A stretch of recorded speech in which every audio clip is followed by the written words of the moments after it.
Assalamualaikum warahmatullahi wabarakatuh. Selamat pagi, atau selamat siang, atau selamat malam, dan salam sejahtera untuk kita semua. Sebelumnya, kami mengucapkan terima kasih kepada Ibu Tantina Haryati dan Ibu Yulianti Rahajo selaku dosen pengampu mata kuliah Akuntansi Keuangan Menengah 2 dan telah membimbing kami dalam mempelajari materi ini. Pada kesempatan kali ini, kami dari kelompok 5 akan membahas salah satu laporan keuangan yang sangat penting dalam menilai kesehatan keuangan sebuah perusahaan, yaitu Statement of Cash Flow atau laporan arus kas. Dengan materi ini, laporan arus kas memberikan gambaran yang jelas mengenai bagaimana perusahaan memperoleh dan menggunakan kas dalam aktivitas operasional, investasi, dan pendanaan. Melalui laporan ini, kita bisa melihat kemampuan perusahaan dalam menghasilkan kas dan menjaga likuiditasnya. Karena itu, pemahaman yang baik mengenai statement of cash flow sangat penting baik bagi manajemen maupun pihak eksternal.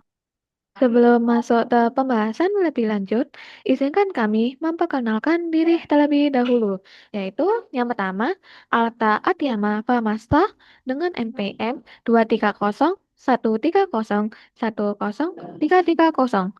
Kedua, Erda Amalia Ifatul Mareta dengan NPM 24013010094. Ketiga, Nela Atika dengan NPM 24013010122.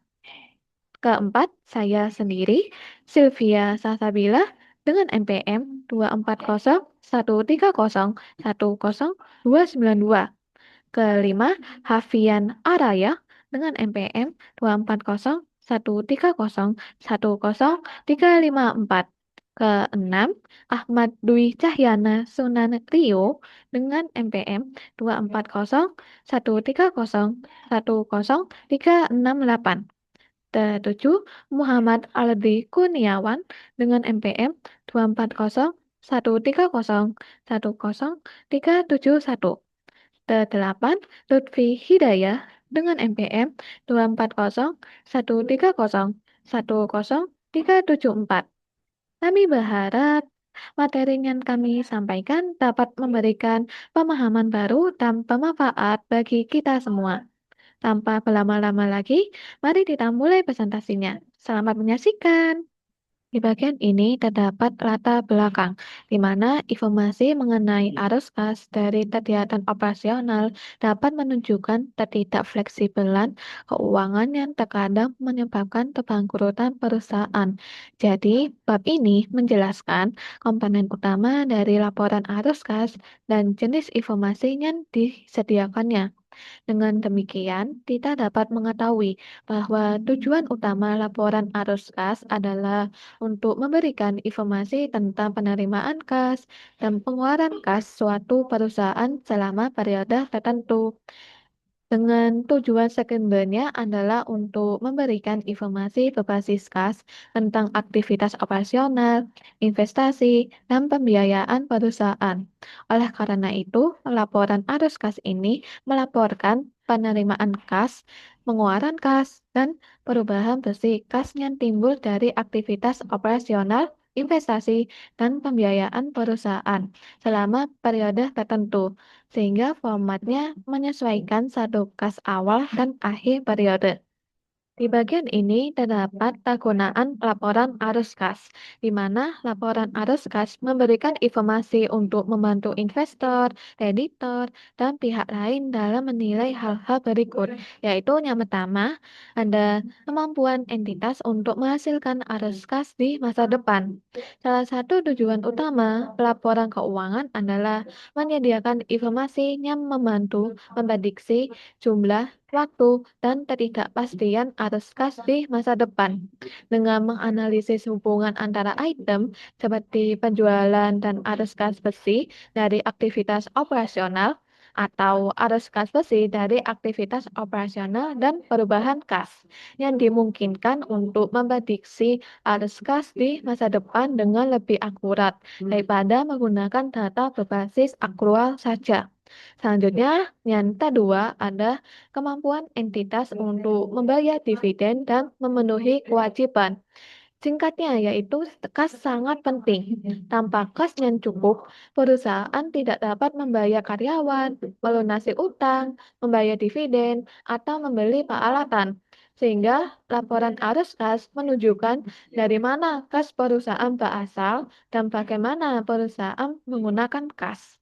Selanjutnya, yang ketiga ada alasan perbedaan antara laba besi dan arus kas besi dari aktivitas operasional. Angka laba besi sangat penting. Ia memberikan informasi tentang kinerja perusahaan dari satu periode ke periode lainnya. Oleh karena itu, membaca laporan keuangan dapat memperoleh manfaat dengan mengetahui mengapa laba besi perusahaan dan arus kas besi dari aktivitas operasional sangat berbeda dan dapat menilai sendiri keandalan angka laba tersebut. Selanjutnya, dan yang terakhir yaitu keempat, ada transaksi investasi dan pembiayaan tunai dan non-tunai selama periode tersebut. Di bagian ini terdapat klasifikasi laporan arus kas, di mana laporan arus kas mengklasifikasikan penerimaan dan pengeluaran kas berdasarkan aktivitas operasional, investasi, dan pembiayaan.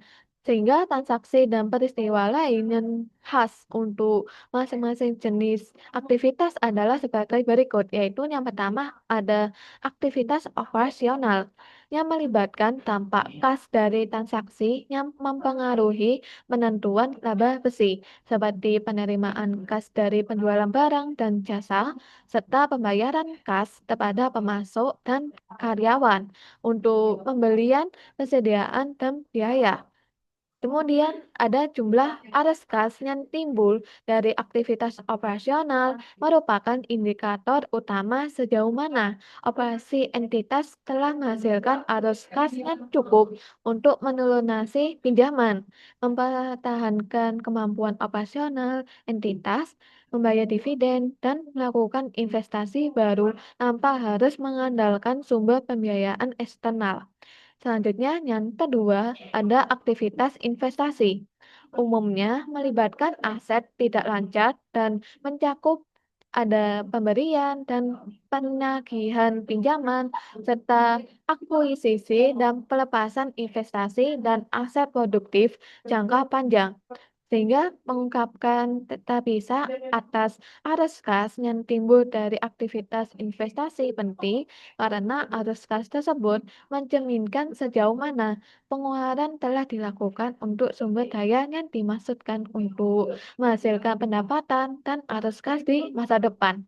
Selanjutnya, yang ketiga yaitu aktivitas pembiayaan melibatkan item liabilitas dan ekuitas dengan meliputi yaitu ada memperoleh kas dari kreditor dan melunasi jumlah yang dipinjam serta memperoleh modal dari pemilik dan memberikan mereka pengembalian atas serta pengembalian modal investasi mereka.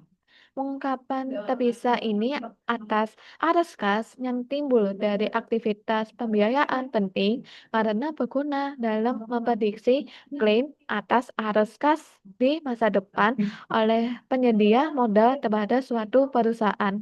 Tiga kategori aktivitas dalam Standard of Cash Flow. Operating activity definisi yaitu melibatkan efek dari transaksi yang menentukan laba bersih. Contoh yaitu penerimaan kas dari penjualan barang dan jasa, pembayaran kepada pemasok untuk persediaan. Yang ketiga yaitu pembayaran kas kepada karyawan untuk gaji. Pentingnya indikator kunci kemampuan perusahaan menghasilkan kas untuk yaitu melunasi pinjaman, yang kedua mempertahankan kapasitas operasi, yang ketiga membayar dividen, yang keempat melakukan investasi baru tanpa sumber pembiayaan eksternal. Yang kedua yaitu investasi aktivitas. Definisi melibatkan aset non lancar, contoh yaitu memberi pinjaman dan mengumpulkan pinjaman tersebut. membeli dan menjual investasi, membeli dan menjual aset produktif jangka panjang seperti properti, pabrik, peralatan. Pentingnya yaitu menunjukkan sejauh mana perusahaan melakukan pengeluaran untuk sumber daya yang dimaksudkan menghasilkan pendapatan dan arus kas masa depan. Berikutnya yaitu financial activity. Definisi itu melibatkan item liabilitas dan ekuitas. Contohnya yaitu memperolehkan kas dari kreditor dan membayar kembali pinjaman. Yang kedua itu memperoleh modal dari pemilik, memberikan return kepada pemilik. Pentingnya yaitu berguna untuk memprediksi klaim atas arus kas masa depan oleh penyedia modal, menghasilkan pendapatan dan arus kas masa depan. Klasifikasi arus kas masuk dan keluar. Operating activity. Inflow yaitu masuk dari yang pertama dari penjualan barang dan atau jasa, dari return atas pinjaman, dari investasi, ekuitas atau dividen. Outflow kepada yaitu yang pertama kepada memasok barang atau jasa, kepada karyawan, ketiga kepada pemerintah, keempat kepada kreditor. Investing aktivitas. Inflow dari penjualan properti, pabrik, peralatan, kedua dari penjualan investasi atau utang ekuitas, yang ketiga yaitu dari penagihan pinjaman. Outflow yaitu untuk pembelian properti, pabrik, peralatan, untuk pembelian investasi, utang atau ekuitas. Yang ketiga yaitu untuk pemberian pinjaman. Financing aktivitas. Inflow dari yang pertama itu dari penerbitan saham, yang kedua dari penerbitan obligasi atau wesel. Outflow-nya yaitu untuk pembelian treasury shares. Yang ketiga untuk pembayaran dividen. Yang ketiga yaitu untuk pelunasan hutang. Pedoman klasifikasi yaitu yang pertama aktivitas operasi sama dengan item laporan laba rugi. Yang kedua aktivitas investasi yaitu perubahan dalam investasi dan aset non lancar lainnya. Ketiga yaitu aktivitas pendanaan yaitu perubahan dalam ekuitas dan item liabilitas non lancar. Yang ketiga yaitu yang terakhir yang keempat, pentingnya berguna untuk memprediksi klaim atas arus kas masa depan oleh penyedia modal. Selanjutnya ada penyusunan laporan arus kas. Ini lanjutan dari tahun 2023. Untuk perubahan kasnya ada penurunan bersih sebesar $12.000. Lalu untuk arus kas dari operasinya, laba bersih sebesar $134.000 dan ada penyesuaian. Penyusutan $21.000, piutang yang bertambah $10.000, beban dibayar di mukanya berkurang $6.000 dan utang usahanya bertambah sebesar $35.000. Dan untuk arus kas bersih dari operasi itu ada $194.000. Untuk aktivitas lainnya itu ada dua aktivitas yang tercatat. Yang pertama investasi, pembelian aset tetap berkurang $338.000 dan pendanaan untuk penerbitan obligasi dan dividennya belum dibayar sebesar $132.000. Nah, setelah mencatat laporan arus kasnya, ini ada ringkasan dan laporan arus kas akhir tahun 2023. Nah, untuk rekonsiliasi total perubahan kasnya, arus kas dari operasinya $194.000, arus kas dari investasinya berkurang dikurangi arus kas dari investasi $338.000. Lalu untuk arus kas dari pendanaannya sebesar $132.000 dikurangi penurunan bersih kas sebesar $12.000. Jadi saldo kas awalnya $49.000 dan saldo kas akhirnya $37.000 sesuai dengan neraca. Selanjutnya adalah penyajian laporan arus kas. Di sini tuh dibedakan menggunakan dua metode langsung dan metode tidak langsung. Untuk metode tidak langsung sendiri itu dia menyesuaikan laba bersih menjadi arus kas operasi. Nah, penyesuaian yang dilakukan ini tuh meliputi menambahkan beban non kas seperti depresiasi, mengoreksi keuntungan atau kerugian yang berasal dari aktivitas non operasional, terus menyesuaikan perubahan akun neraca seperti persediaan, utang usaha, piutang, beban dibayar di muka, dan pendapatan diterima di muka. Nah, keunggulan dari metode tidak langsung atau indirect method ini itu lebih mudah dibuat karena datanya itu sudah tersedia dan laporan laba rugi dan neracanya sendiri. Terus memperlihatkan hubungan antara laba bersih dan kas operasional dan menunjukkan bagaimana perubahan akun neraca mempengaruhi kas. Nah, selanjutnya ada variasi yang selanjutnya dari penyajian laporan kas, yaitu metode langsung atau direct method. Di sini tuh dia itu menampilkan transaksi kas brutonya. Contohnya tuh kas diterima dari pelanggan, kas dibayarkan kepada pemasok, kas dibayarkan untuk gaji, kas untuk beban operasional lain-lain. Nah, keunggulan dari metodenya dibandingkan dengan indirect method itu, dia ini lebih intuitif dan mudah untuk dipahami, terus memberi gambaran nyata dari aktivitas kas, memudahkan analisis arus kas masa depan, tapi kelemahannya sendiri itu sering lebih sulit disusun karena perusahaan sendiri itu harus melacak semua transaksi kas yang dilakukan secara mendetail dibandingkan dengan indirect method. Nah, selanjutnya ada penyesuaian laba bersih untuk menghasilkan arus kas operasi. Kalau saldo piutang naik, dia tuh kasnya berkurang. Nah, artinya sebagian penjualan tuh belum menerima kas.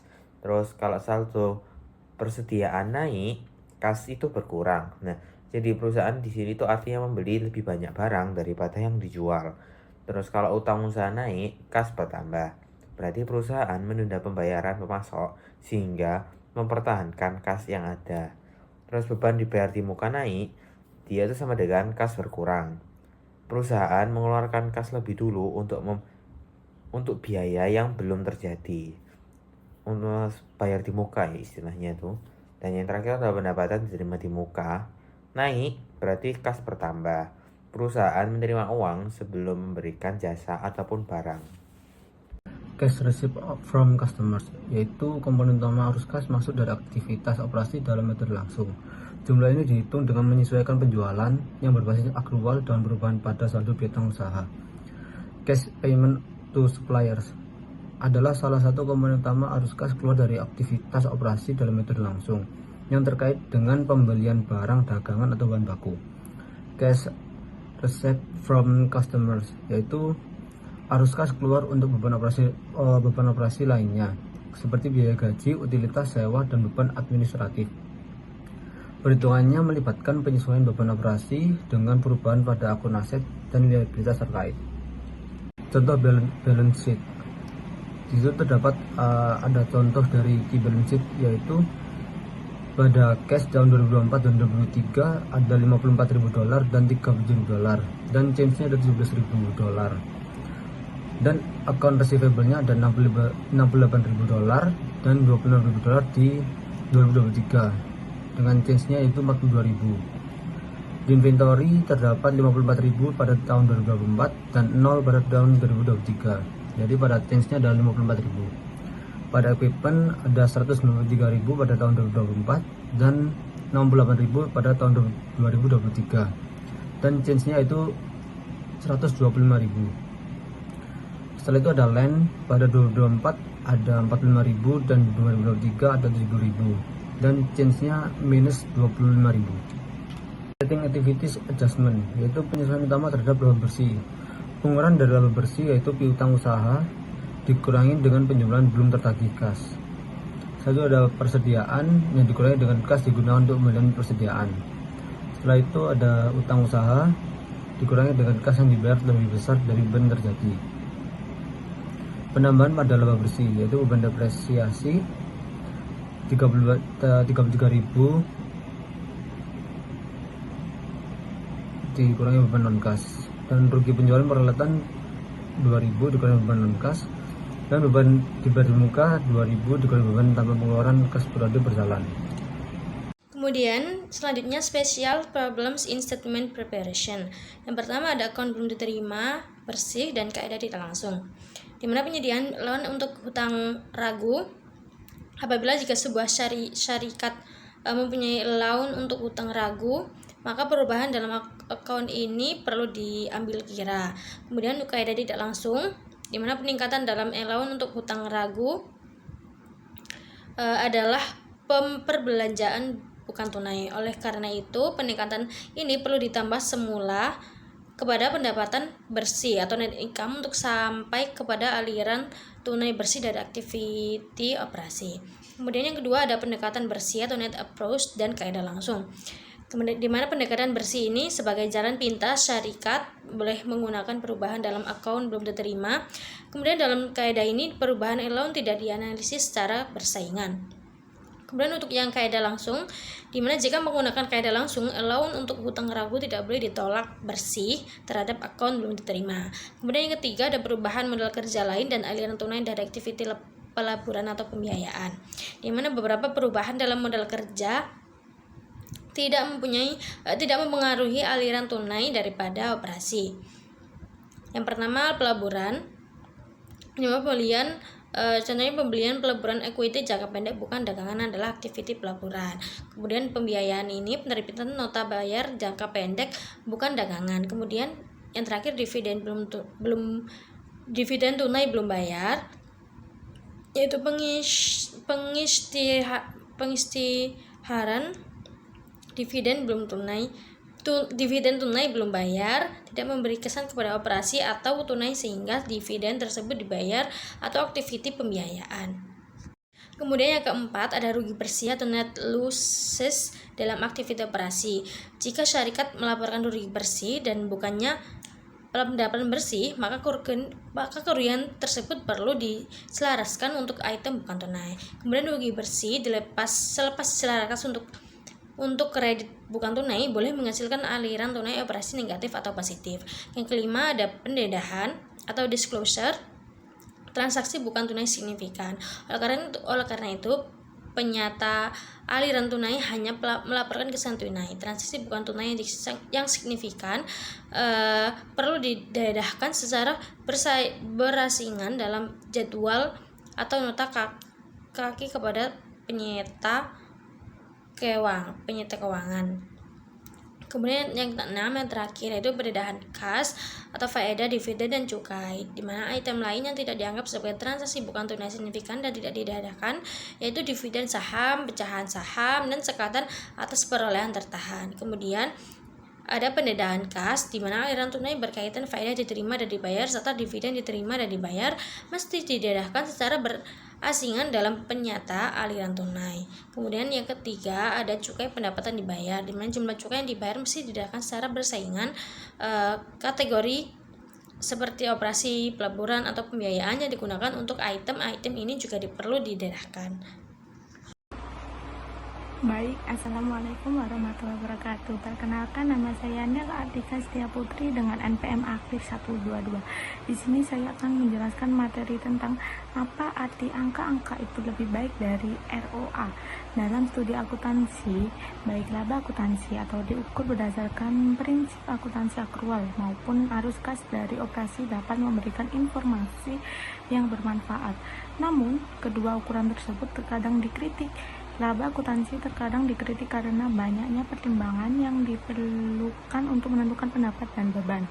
Selain itu, banyak perusahaan dapat meningkatkan laba atas ekuitas sebuah metrik berbasis laba dengan menumpang utang yang juga menjadikan perusahaan tersebut sebagai investasi yang lebih beresiko. Bukan lebih baik, di sisi lain metrik kinerja arus kas dikritik karena tidak mengikuti prinsip pengakuan pendapatan dan beban. Baik, untuk selanjutnya ada penggunaan lembar kerja. Ketika banyak penyesuaian diperlukan atau terdapat faktor-faktor rumit lainnya seperti perusahaan sering menggunakan lembar kerja untuk menyusun dan mengklasifikasikan data yang akan muncul dalam laporan arus kas. Lembar kerja hanyalah alat bantu dalam penyusunan laporan. Penggunaannya bersifat operasional. Ini tuh menunjukkan format kerangka lembar kerja untuk penyusunan laporan arus kas menggunakan metode tidak langsung. Selanjutnya akan dijelaskan oleh rekan saya. Terima kasih.